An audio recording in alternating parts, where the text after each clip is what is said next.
The flashlight story is a real story. The flashlight was about 40 feet down, shining at us from the bottom of Lake Huron. It was that moment, I was like, why is there no remote control submarine with an arm on it? You know, every boater's gonna need one of these. Police people would buy this, we could use it for search and rescue. We were right off of Bruce Nuclear Power Plant. We knew they had an intake that went all the way into Lake Huron, and it would be such a cool thing if we had this robot to go and have a look at this intake. So even that very first night with that flashlight incident, we were thinking about who would buy this. I knew Jeff from working at the same company. Jeff had made a remotely operated vehicle at Conestoga College for his college project. We met up at Jeff's house, and talked over a few beers, and Jeff really took the idea and ran with it.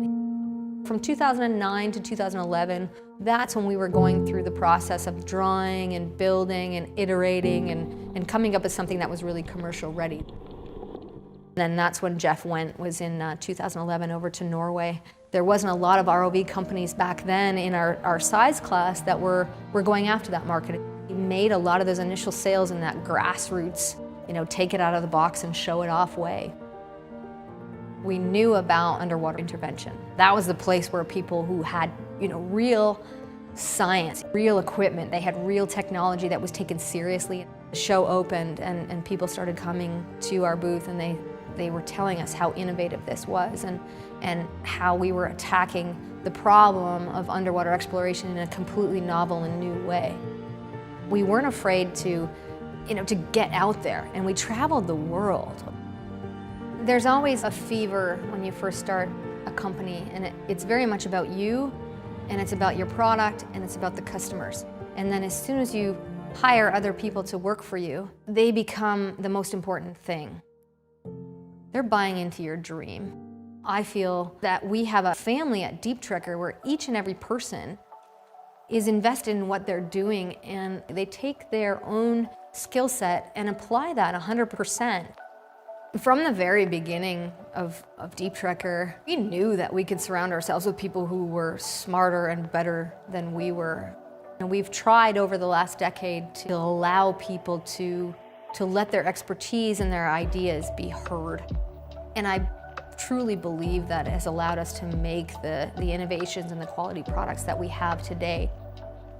It's fun to think back of building in the basement, and we built the first 300 DTG2s in a really tight space, and in 2013 we moved into our first facility. We built 3 different robots out of that 3,000 square feet. We had the DTG2, we had the larger DTX2, and we had started building the DT340 pipe crawler at that time, all in that one shop, and we grew out of that in about 2 years, and then purchased the building that we're in now in Kitchener, Ontario. A big portion of our growth in the early days came from aquaculture in Chile. And as we grew in Chile, it became very apparent that we needed our own office there. It's a quick decade when you think about it in terms of where we were in the basement and now looking at how do we build to fit all of the new employees and the new technologies that we're bringing on. Keeping the momentum going at Deep Trekker has always been what has made us successful. It's in no small part due to the flexibility of the people we work with. We're all working together to do what's right by our customer. What's the customer's next problem? And how can we solve that in a better way?